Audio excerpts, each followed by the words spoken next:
Why would this 10-year-old want to hike that cliff and sleep in those trees way up there? No, I'm serious. Why would he want to do this?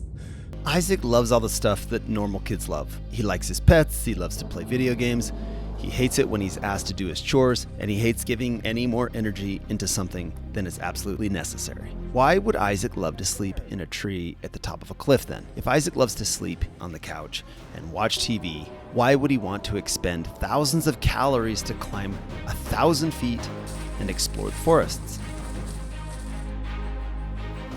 Hey Isaac! Yeah, Dad? Why don't we go hike to the top of that 2,000-foot cliff and sleep up there? Yeah, Dad, that sounds fun. He would love to explore the Songdong caves of Vietnam, swim the depths of the Great Blue Hole in Belize, and maybe even climb the highest heights of the Himalayas. He and I also have a goal, if we can reach it, to sleep on the moon.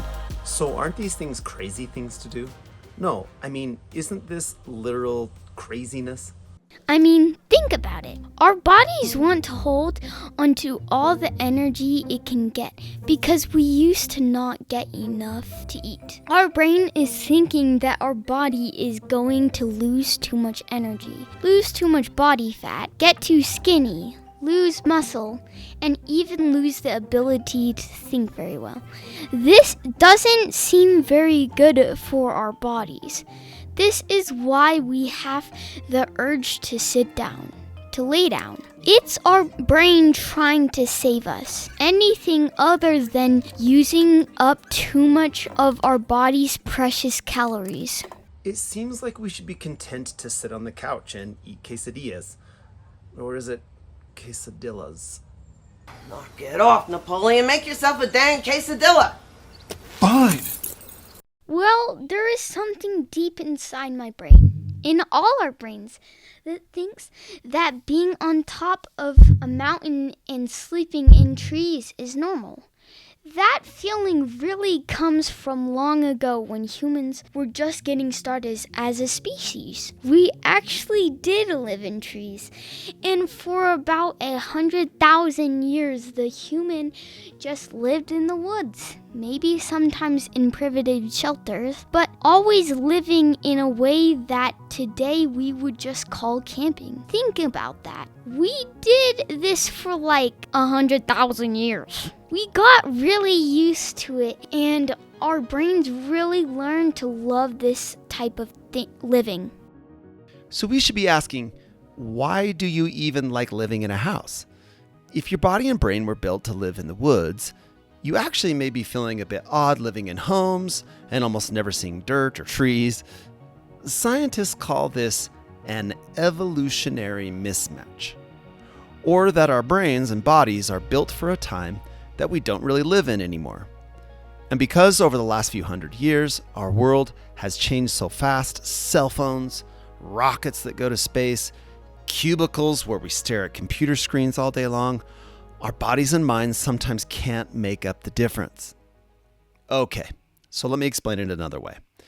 Isaac may say, "Sure, Dad, let's go camping." But what his brain is saying is, "Yeah, Dad, of course. Why would I not want to sleep at the top of a cliff? Duh." So this strong urge to be at the top of a mountain, cooking over a fire, sleeping in hammocks, is easier for our brains to understand than some of the things we do today, like watching TV, looking at a phone, or scrolling through YouTube and watching videos of Mr. Beast. Actually, Mr. Beast, I respect you so much and love your videos. Please don't stop. So how do we know if something is a mismatch for our bodies? Well, the first thing maybe is to start talking about what is a match for our bodies. How does it feel? What does it look like if something is a match? Well, one of the things that Isaac and I feel when we are in the forests or on top of a mountain is we feel a sense of awe. The sense of awe is the feeling like, wow, inside of your brain. Imagine smelling something like heaven, while hearing something like beauty, and feeling something like, whoa. These feelings, scientists tell us, are the feelings that are trying to tell our bodies and minds that something is right and that we're matched up. So I guess the next question is, well, what does it feel like if something is a mismatch? Have you ever felt that feeling of ugh after you eat too many donuts? I certainly have. I love donuts. Maybe you feel kind of blah when you've watched too many episodes of your favorite YouTuber, like Mr. Beast. The feeling and the blah feeling is the human body and mind trying to tell you that they aren't really built for that. Our bodies and minds were built to go search for food with strong legs and really good eyesight. So when we don't use our bodies for what they are built for, we start to get that ick. So Isaac and I try and follow our internal instincts.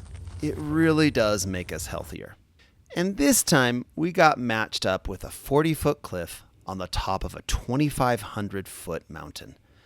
So Isaac and I had an amazing adventure climbing up the cliff to get to the top of this mountain. And that's another video. If you're interested in watching us climb up to the top of that cliff, then click on this video. It was actually a really good time. Back to sleeping on the top of the mountain. We made it up the dangerous 2,000-foot cliff, and then we saw the mountain open up and get a bit more flat. There we found a pine forest. In that forest, we discovered this granite outcropping, like something from Lord of the Rings. We knew this would be our spot to stop for the night. We unloaded the packs and started a fire in order to make some food.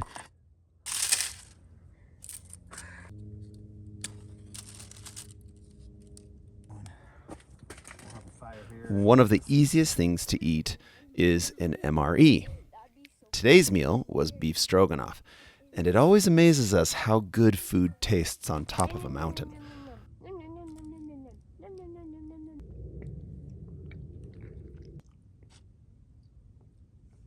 But we knew sunlight was fading, so we set up the hammocks on the tops of the trees as the light faded away.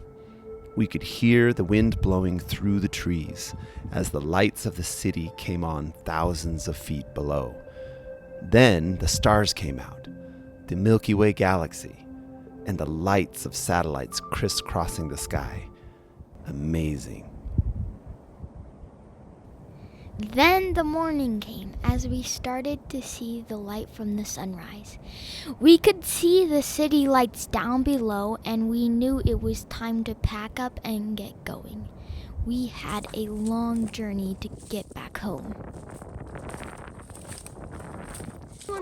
So why did we do this? Well, partly because it just feels good to do it.